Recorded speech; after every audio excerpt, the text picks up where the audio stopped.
Hi, and welcome to Journey Forward with Jory Rose, where you will gain insights, tools, and inspiration to get unstuck and live your best life. Jory is a licensed marriage and family therapist with a passion for helping people cultivate awareness and authenticity so they can show up fully in all aspects of their life. And now, here's Jory. Hey everyone, welcome back to this week's episode of Journey Forward with Jory Rose.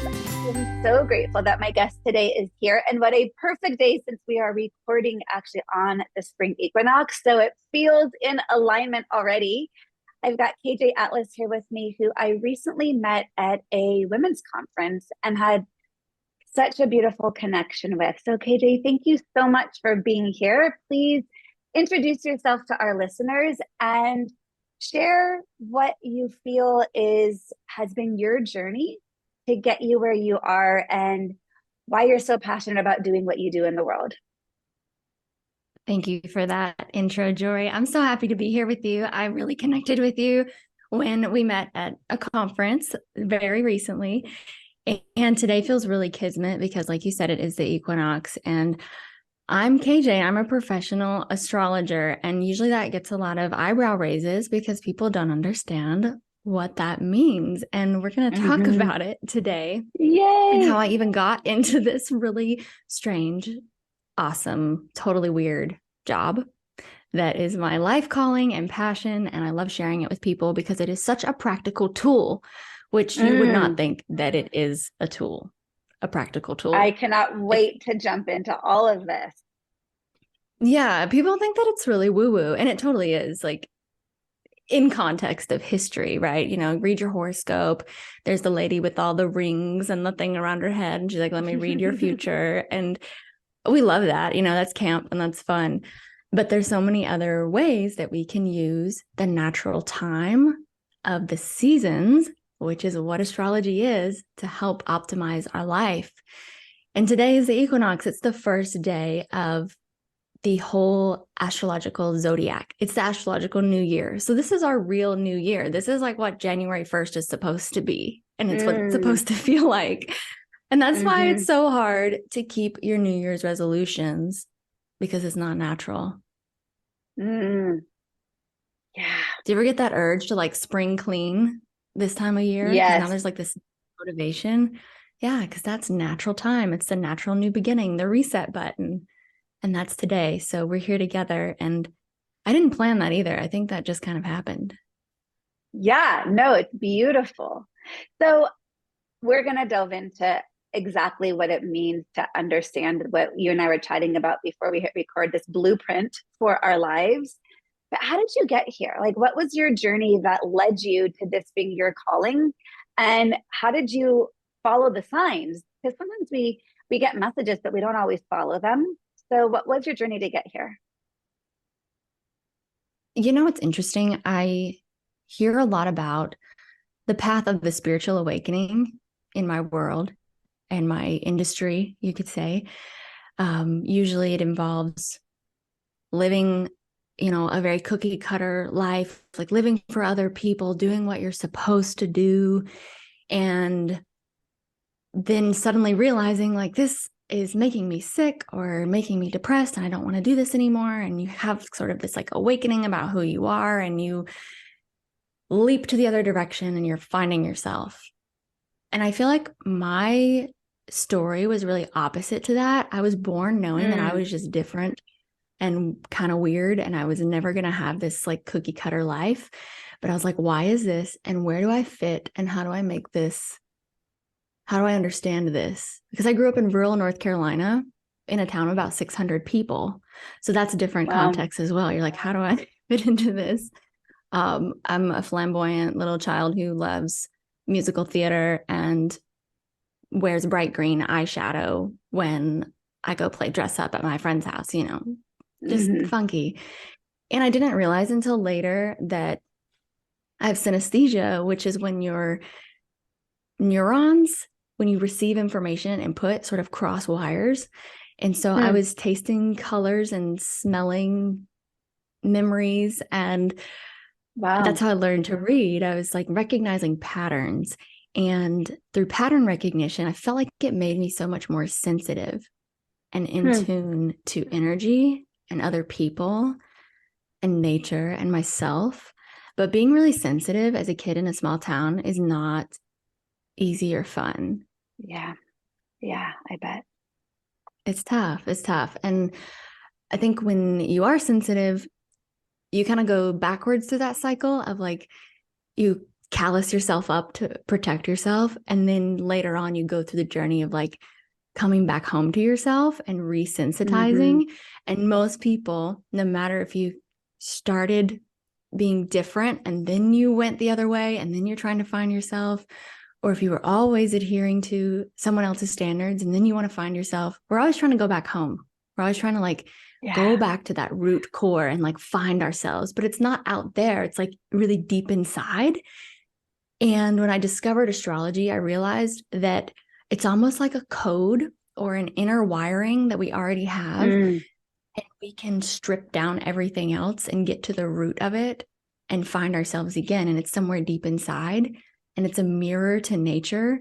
And it's not anywhere else. It's not influenced by anyone or anything, because it is purely ours. And we can always come back to it when we get distracted or we drift away into some tough situation that we're navigating.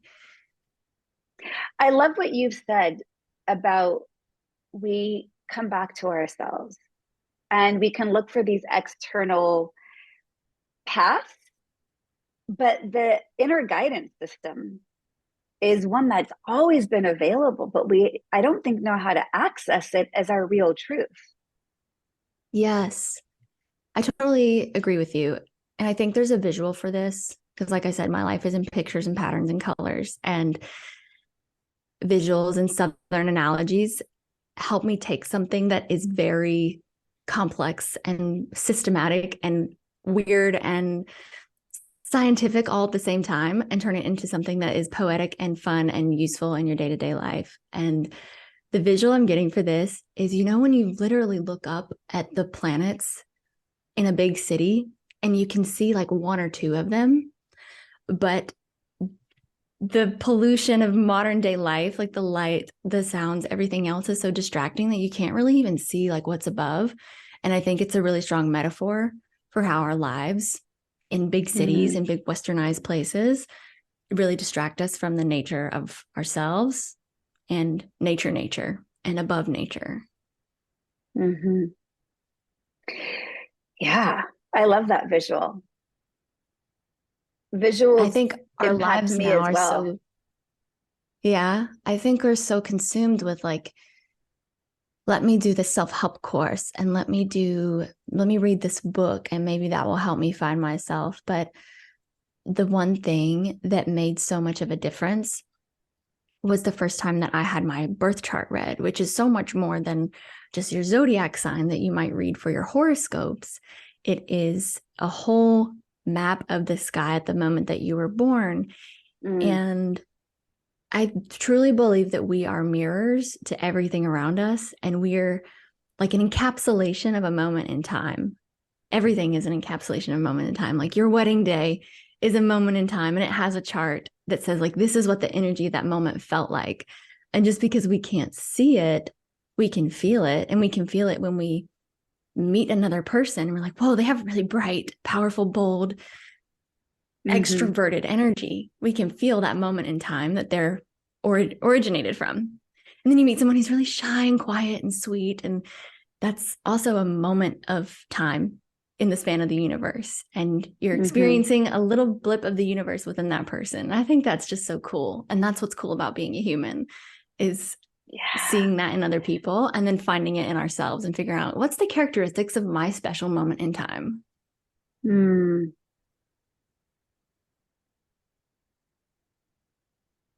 I love that as a description because it really speaks to our uniqueness. Yeah. And being able to harness our own awareness without judgment, right? Absolutely. We judge ourselves so much, especially women, especially high-powered, ambitious women. We really judge ourselves a lot. And everyone's supposed to do things differently. Like we have different strategies, different talents, different gifts. And the birth chart gives us something to come back to when we have a rainy day and we need to remember who we are, what we're here to do, what's our purpose, and what else is noise that we are trying to adhere to someone else's birth chart and their path because we think that that's what success looks like. But we all have our own path to it and our own journey forward to our own success. Yeah. See what I did there? Yeah, look, nice little plug there. What are some of the things when you say it's a snapshot in a moment in time of our birth chart? What is it that you're looking at when you look at someone's birth chart? And what are the different aspects and the significance that each thing has to help give us that blueprint, as you named it? Yeah, I love that you asked that because everyone's familiar with their sun sign, most likely. That's what you think of as like your zodiac sign and what you would look at when you're maybe looking at your horoscope in a magazine. But there's 9 other planets, and then there's 4 angles, and there's all these other planets and maybe asteroids that you can throw in there. And the cool part is that moment, that chart is not duplicated for 25,000 years. So you really are unique. And I think that's what's special compared to maybe like the Enneagram or Myers-Briggs that encourages you to fit into one of 12 or one of 16. It's like you are one of 25,000. So, and not even, I feel like it's so rare. Like the moment that you were born is so rare. And that's why everyone is so unique and special and different. So some of the things that I look at that people should know and become aware of if they're on the journey of finding yourself and coming back to your core is your moon sign. That is just as important, if not more important, than your sun sign. And your moon sign changes every 2.5 days. So just because you're the same sign as someone, you're probably going to have vastly different moon signs. And that's how you show emotion and what you like, the inner child version of you that you come back to when you have a hard day or when you have a beautiful day and you're really happy and you're celebrating. It's how you want to be taken care of when you're sick and how you show love to other people.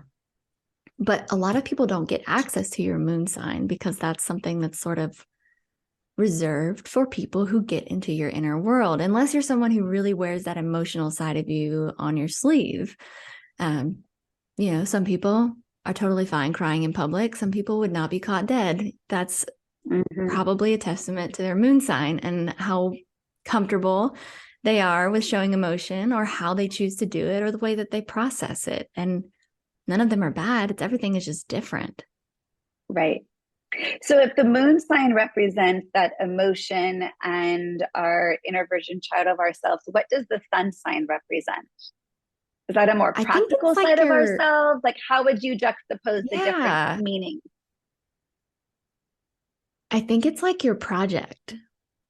Like you are here to learn how to Taurus, which means you're here to learn how to be in a body and, make practical decisions and enjoy your 5 senses and appreciate small, simple things. But it's something you kind of have to like work towards. And usually it shows up in puberty. Like as children, you're most likely exhibiting your moon sign until you become a teenager. And you're like, I want to build an identity separate from my parents and my town and my family. And I want to figure out who I am. And your sun sign is kind of your project of how you build your identity. I love that. Which is why it's the one that shows up in our weekly or daily horoscope, because that's like what we're working on. Yeah. And you know what's funny about horoscopes? Take this tip. I wrote daily horoscopes for over 2 years. Daily horoscopes, every single day, no day off. And one thing I will say to anyone is if you do read a horoscope, read it for your rising sign, which is the other most important piece of these 3 pieces. So you have your sun, your moon, and your rising sign. And your rising sign is based on the time that you were born and the place that you were born. So it's good to have a pretty accurate calculation of that. And if you're looking at a birth chart it's the sign that's going to be on the left side of the chart. And that is the sign that was coming up on the horizon at the time that you were born. You're rising. It's what was rising. And this is how you show up to people that you've just met. It's kind of like the presence that you walk into the room with. It might be how you look physically or how you adorn yourself and express yourself. It could be the cadence at which you speak and sort of like the essence of your aura and your energy.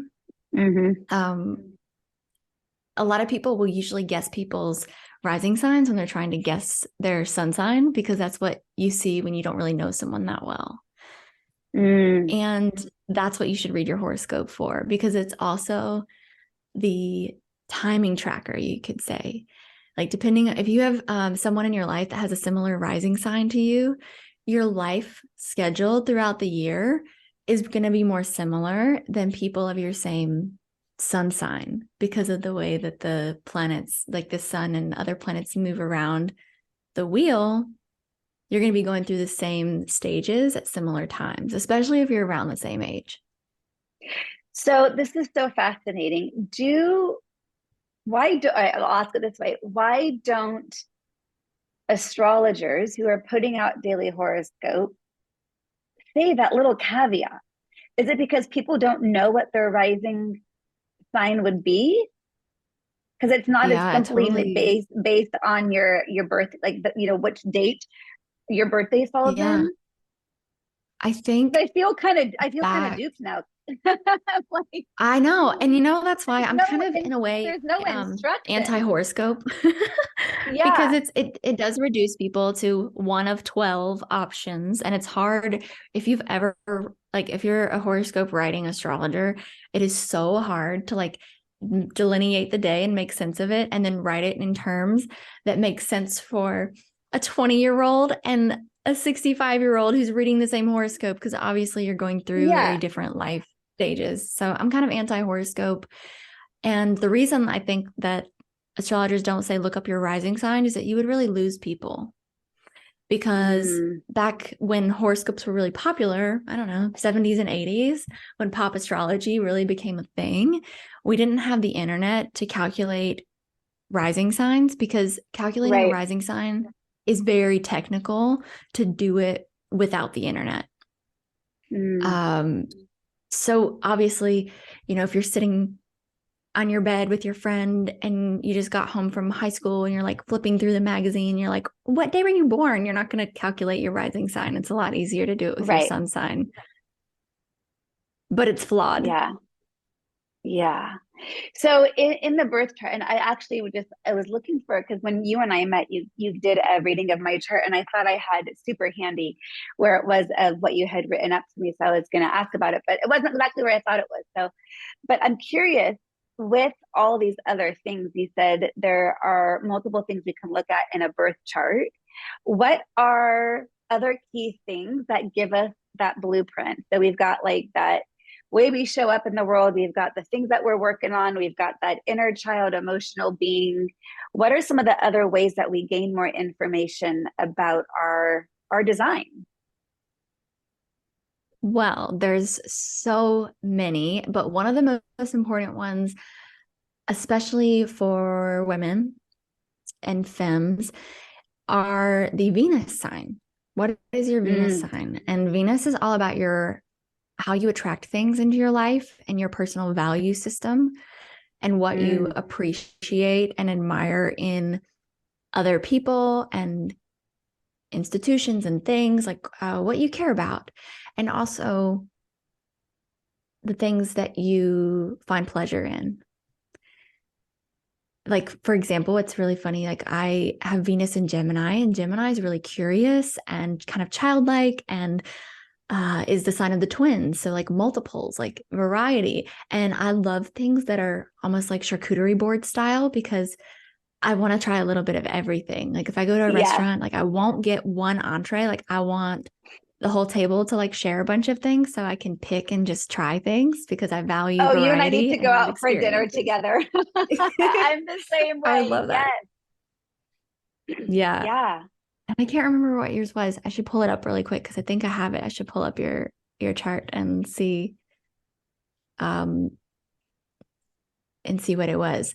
But the other piece I think that's really important is your Mercury, especially when you're in relationships of any kind, because your Mercury is your communication style and how you filter and process information. Mm-hmm. And if your Mercuries are not Mercurying, you're going to notice it. Yes. I'm going to use that now as both an adjective and a verb. You're not Mercurying very well right now, or like, wow, you're you know, in that descriptive way of your Mercury communication style is really off today. Yeah. Yeah. I think that's why society gets really wrapped up in Mercury retrograde, which I'm sure most people have probably heard the word at least, because it happens a few times a year. And it's when all the technical and communication pieces kind of go awry. And when we're trying to deal with projects that are usually involving technology and other people, it feels like a massive headache. Yeah. So I love this all so much. Couple questions I have is, do you work with couples in terms of like reading birth charts for couples and looking at that comparison? Because in the work that I do as a therapist, at the very core of almost everyone I work with is wanting healthier relationships. Yeah. And that even could be, right, starting with relationship to yourself. But ultimately, we all want to have healthy relationships, and we get in our own way. We get stuck in old patterns, old dynamics, triggers, sensitivities, traumas, hurt, you name it, communication. And I'm curious if you ever do, you know, two birth charts of people in a couple and do like a session explaining maybe why they're having challenges in certain areas. Yeah. Yeah. I love that you asked that, because I think astrology is super valuable for that. Exactly. And here's the thing. I have always been so cautious about opening my books for love readings, because my mentor said, be really careful, because then you're going to get couples who desperately need months of couples therapy in your astrology sessions, thinking that it's like a quick one-time fix. And so for that reason, I've always been cautious about doing that just openly, but I do synastry is what it's called, when you mix two charts together and see what your energy's like for previous clients once I've already developed a relationship with one or both people, to kind of get an idea of like where they're at and what they're already bringing to the table. So I do it with return clients. And then I also do it through the lens of location, like when people are trying to figure out where they want to move together. That's one of my niche things, is astrology of location. And that involves knowing both charts and helping the other person understand where they're coming from. I think that's one of the best uses of it, of astrology and as a whole, is to understand the people around you.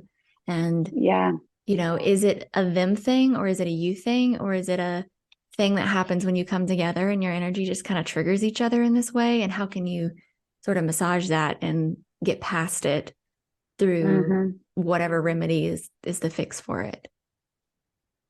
I love that so much. It's again, it's more of additional ways to have guidance system and understanding. Well, look, we are all trying to understand what's going in this 5-layer meat sack of ours, right? Like we are all these spiritual souls in this human body, trying to make sense of our journey, trying to make sense of our traumas, trying to make sense of our pain, trying to make sense of our heart and our desires and all the things that get in our way. Yeah. And I love having multiple modalities at our fingertips to be able to turn to, because we really turn to it when we're feeling stuck in some capacity. When things are flowing, we don't necessarily have the need to seek out more resources. And yet, absolutely, there's always something keeping us stuck. I don't know that we're ever in full flow. We have moments of it. And then we, you know, it's that constant readjustment or recalibration to feeling good. But we know what doesn't feel good, and we're looking for ways, how can I feel better? At the end of the day, we all just want to feel good. Yeah, it's almost like we're all pretty much seeking pleasure when we really just want sustainable contentment. You took the word out of my mouth. I think pleasure is an over idealized goal because it's Yeah, also fleeting. The contentment yeah, is allowing for the ebb and flow of it to say, I can be non-attached when the pleasure arises because I know it's impermanent, and I can be non-attached when the non-pleasure arises because I know that's also impermanent. So can I ride the waves of equanimity with self-compassion and acceptance and gratitude and know this is the journey right now. absolutely. And I love what you said earlier too about having a ton of different modalities to pull from, because I love using astrology with the context of therapy and psychology and also holistic health. Because one thing that comes up a lot is astrology is really great at figuring out the pattern. And I don't know if you feel this way as a therapist, but sometimes, especially if you have someone who's really, maybe they're struggling to open up and really share, astrology is such a good way to basically do energetic surgery and pinpoint the I love that. problem within like an hour of talking. And you get to reduce the amount of sessions of just like trying to figure out the issue. And then you're like, okay, we've pinpointed the issue. And then I'll say, like, this is something that's more like ongoing. There are certain things within my capacity that I can assist with and coach you through. But if this is you should use a therapist for this, and I'll say, please, like, take this issue to your therapist, take this pattern because we've identified it. And now we don't have to spend all the time identifying it. And now you know what to work with. And you can go take this to your therapist, or you could take it to your functional doctor and like figure out what it is I, that needs to be worked through.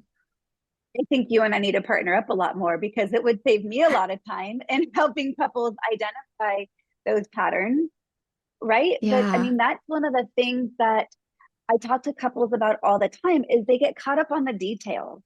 This week's Yeah. argument, this week's issue, what happened, he said, she said, and I'll stop them. Like I'll let it go on for a point, right? Till I can gain greater awareness of a dynamic. And I'll finally, stop people and say, look, there's a difference between the details and the patterns.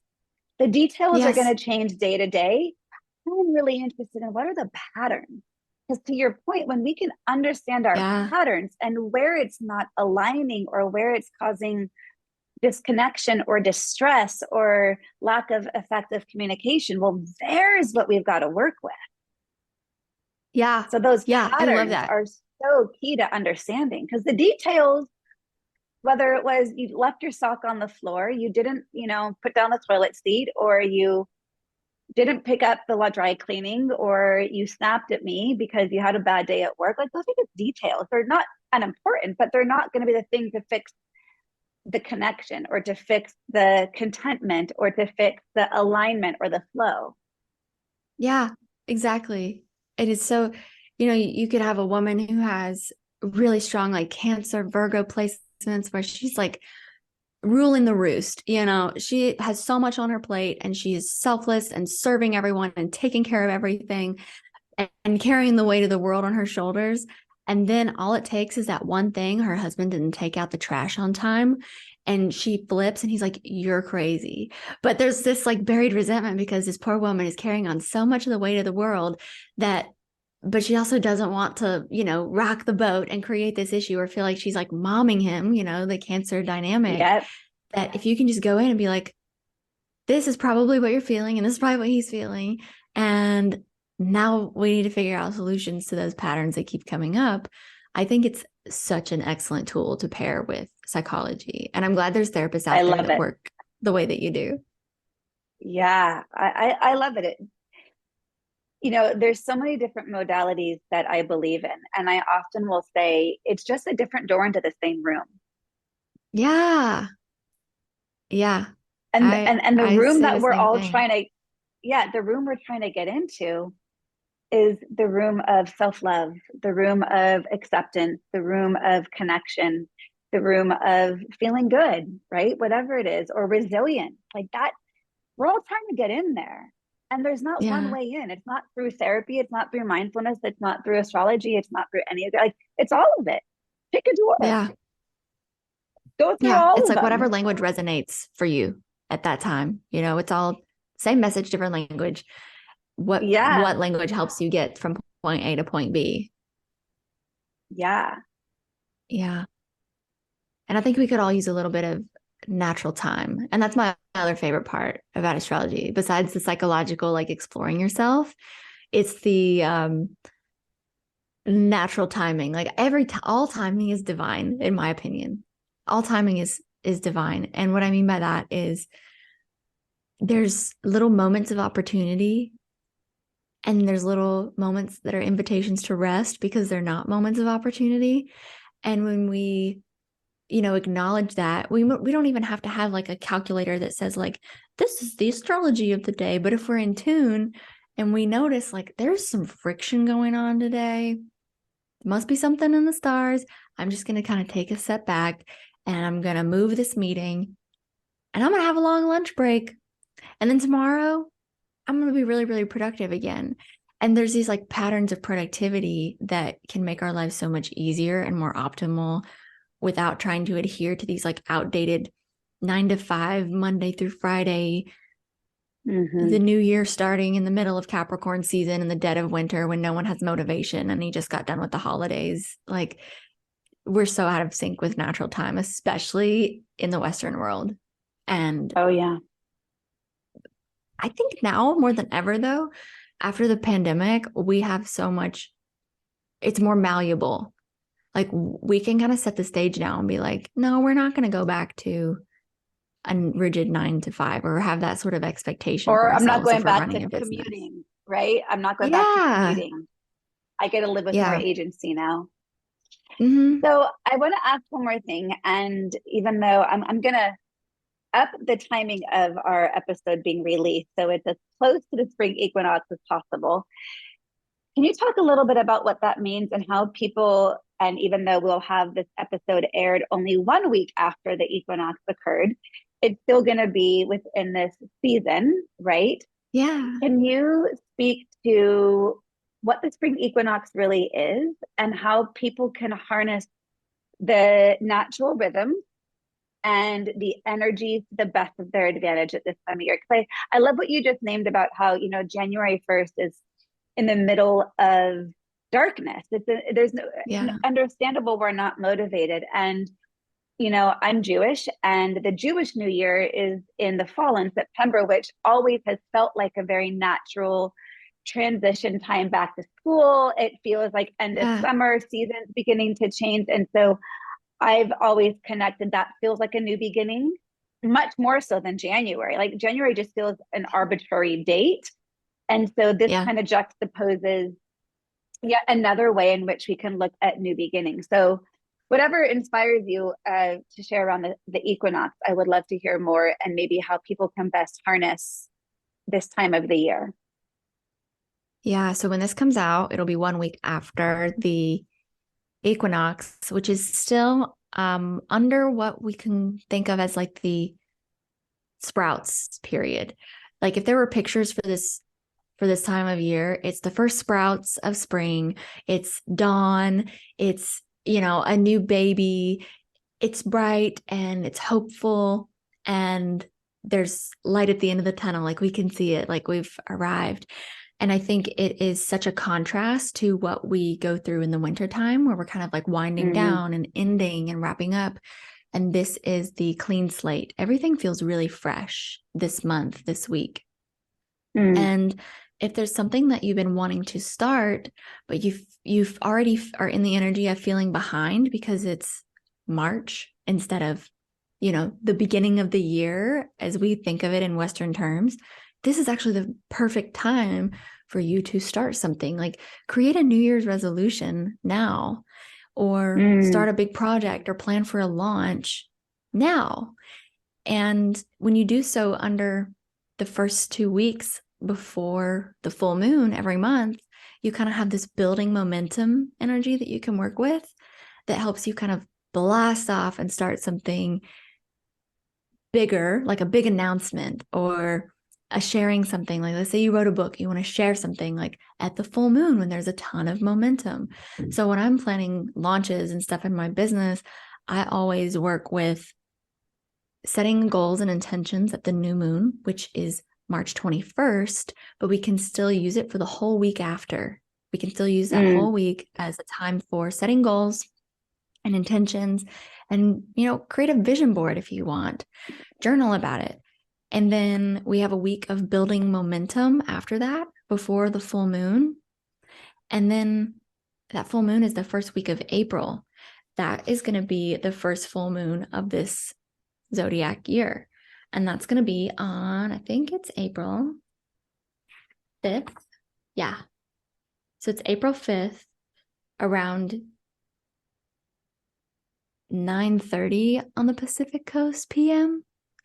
That's the full moon. And full moons are so good for, here I am, this is a big announcement, I'm sharing this, or I'm kind of like, this is a big push, like I'm making a big move, or I'm going to do the thing. I'm going to buy the car. I'm going to, I don't know, sign the lease, do the big thing. And then there's like a period after that of kind of like integrating.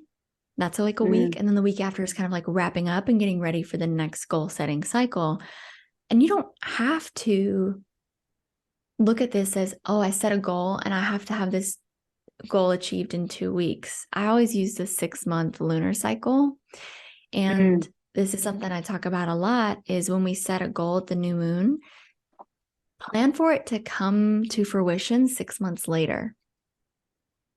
Usually at the full moon. What is that 6 months? What is that 6-month cycle you're naming? So this is like the zoomed out lunar cycle.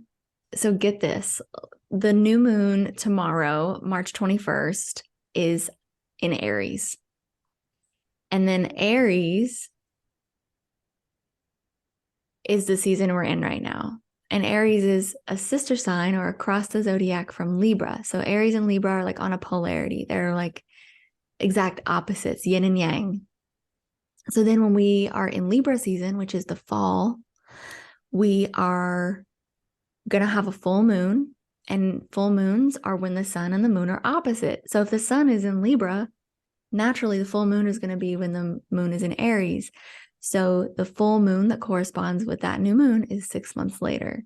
So new moon in Aries in March, full moon in Aries in October. And it's always going to be that way. Yeah. And then you can think of it as like, okay, it came to fruition in October. So then the next March new moon is like that 6 months up until then is kind of like the winding down phase and kind of planning for the next thing you want to launch. And you can do this every month. You can work on one area of your life or pick one project. Let's say like for the Taurus new moon, you want your project to be making your house more beautiful and sensual and like a sanctuary. So then you set the goal, and then for the next 6 months, you slowly work at that. And then your check-in point is 6 months later, usually in early November. And you see how far you've come. And then your house is perfectly warm and beautiful for the holidays. It doesn't have to be that way, but you can think of it as like, which area of life do I want to make over during this period? I love that. People have one of the, the challenges with the regular new year, right? January 1st, is they have all these expectations of, it's a new year, it's a new day, they switch to the calendar.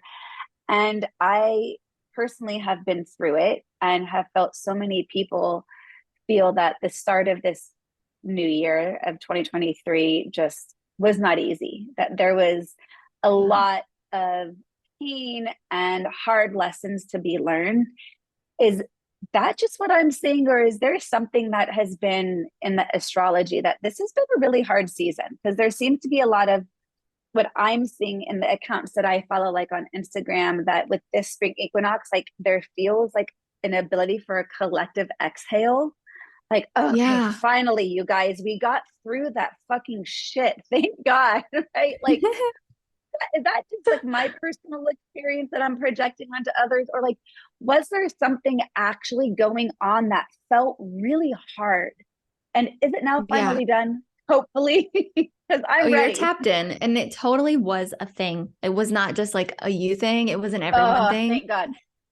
Oh my God. It was really bad for a while. Like I really felt it too. And it's, you know, knowing these things, I can kind of prepare myself and be like, I'm going to plan for this and this. And it did hit me a little bit harder than I expected. And what it was a Mars retrograde cycle. And this happens about every 2 years. It's not common like Mercury retrograde that happens every, you know, a couple months. 3 months. Yeah. This one is hard. And Mars is our sense of motivation. And Mars energy is really valued because we love productivity. We love working hard and checking boxes and getting things done. And a lot of women are like really in their masculine. Like that's the thing that a lot of women are trying to do is kind of like come back into the feminine of like, you know, allowing more times for rest. And when Mars, the planet of motivation, the yang energy, getting stuff done, is not functioning to the caliber that we're used to, which it was not from October through January. Mm-hmm. We can't output at the rate that we're used to without consequences. Usually those consequences being extreme burnout and fatigue. And sometimes it's even getting physically sick. I had to step away from social media for a month because I was so burnt out. I could not create another piece of content. And stepping away until that cycle was over mid-January was really helpful. And I heard a lot of people kind of mirroring some similar sentiments because it was hard. And then we're going through a lot of collective change now with a Pluto changing signs, which it hasn't changed signs since 2008. 2008 was when we had a big recession, and what's going on now, we're having a big recession. And every time Pluto changes signs, it really kind of shakes the stability of global wealth. So we'll be kind of navigating that this year, but that's more of a collective thing. We don't feel that as personally as we do like the Mars. That was tough. We don't have to have that again for another 2 years. But we did just have Saturn ingress into a new sign as well. So March has been a really powerful, big month of a lot of change.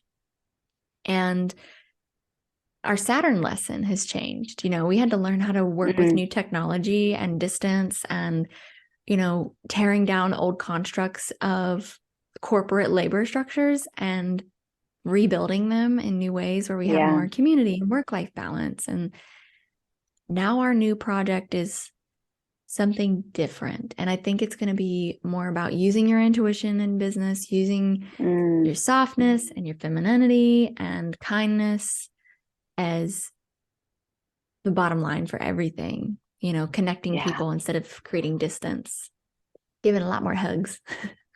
And especially, you know, still coming out of a post-COVID world, I think we're still figuring out how to do that, right? We got so disconnected from in-person events and experiences, and that's hard. I just got back from a cruise I was on for 9 days, and I love people and I don't easily get burnt out from being around people, but it was so interesting to recognize how easily overstimulated I was by people and noise, being on a ship with thousands, you know, by the pool where music was blaring. Like, oh wow, like my nervous system needs some quiet right now because this is not relaxing. And just noticing our new ways of becoming and new ways of being and stepping into that just based out of the past few years. But new levels finding of new ways too. Yeah. I feel like I could talk to you about this for hours. I find it so fascinating. And I love how you have shared about the different aspects and the cycles of the moon and how to utilize the energy to harness what we need from the energy of the moon and how to use that to our, I don't know if advantage is the right word, to our benefit, to our practices. Yeah, I love that. I love that you said to our benefit, because it's already there and it's only going to help us if we use that natural rhythm of, we think of it too, like the feminine hormonal cycle really mimics the moon cycle. And the more that we kind of anchor into that, it really helps us kind of be the guide of what should we be doing when, and then giving ourselves a permission slip when we really do need those yin days and those rest days to calm our nervous system, so we don't have to be on and in that full energy space that we can't be in all the time, because it really is about a flow. There's high tide and low tide, and it changes, and the waves go in and out, and we're out of sync with that. So this year is a really good time to get back in sync with that. And then moon cycle is a great way to do it. I love that so much. KJ, how can people find you if they want to work with you? What is it, the work that you do with people? Obviously, you do birth chart readings, but do you do ongoing work? Like, what is the best way to utilize your services, and how can people find you? You can find me on my website at kjatlas.com, and I'm really active on Instagram, kj.atlas. And like a lot of people in the spiritual community, there's a lot of fake accounts trying to duplicate, and as a scam. So just be really careful. I just got one of your fake accounts following me the other day. I was going to let you know. Yeah. You have Jory, more than I've a had handful over of followers. 30.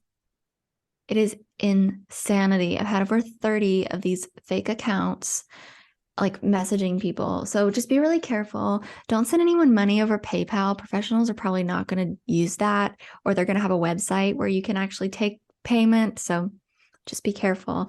And the ways that I work with people beyond just one-on-one readings are sort of like ongoing retainers that I work with a lot of people, especially entrepreneurs who have a lot of questions that come up, both with the work that they do and in their personal life. And if you often feel like it would be helpful to have an anchor to something else to help you plan and make decisions that are truly in alignment with your goals and your highest self, then this kind of work is absolutely for you. And it's really cool because I get to do these one-on-one sessions and then also sort of be in your pocket, like full-time access, because a lot of people be like, I'm trying to make a decision about this event, and I don't know if it should be this day or this day, like which one's, better and more in alignment with natural time for me. Or I met this new person, I'm thinking about hiring them. Like, can you do a rundown of their astrology in mind to see how we would work together? And if our partnership is more friends, or if we could work together financially, or if we're romantic, there's so many different ways to look at it. And that's been something that I recently rolled out within the last year, like the long-term stuff. Because I did find that one-on-one sessions are really powerful, but the real juice comes out when we get repeated work together, and we can really go deep into those patterns and uncover them. I love that so much. Well, I will have in our show notes your link that you shared, both for social media and your website. And when we met and I had only like a 10-minute reading with you, I literally was in tears. And I think you were crying at my crying. Like, it was such a beautiful, authentic moment, because it wasn't just confirmation. It just felt so aligned, and it felt like this big yes, like, yes, okay, this is, I kind of had the inkling this was my path, and I'm on this path, and just yes. So I can say to the listeners that even in a short, brief, session with you, that I got so much out of it. So I'm so grateful for you sharing your wisdom and your knowledge and your beautiful essence with our listeners today. And I'm really appreciative of how you show up. I love, like I said, different modalities to help us understand ourselves, because that's all we're here trying to do, right? We want to feel good and understand who we are and how to move through life with a little bit greater ease and flow. And this is just another amazing, beautiful tool. And you talk about it so effortlessly in helping people, at least me, understand, because it can be complicated. So thank you for how you show up. It's really complicated. Yeah, I totally feel you. It can be really complicated, but it's my goal to try to make it not in the most fun way possible, with pictures, patterns, colors, and a lot of my grandma's Southern analogies. I love it.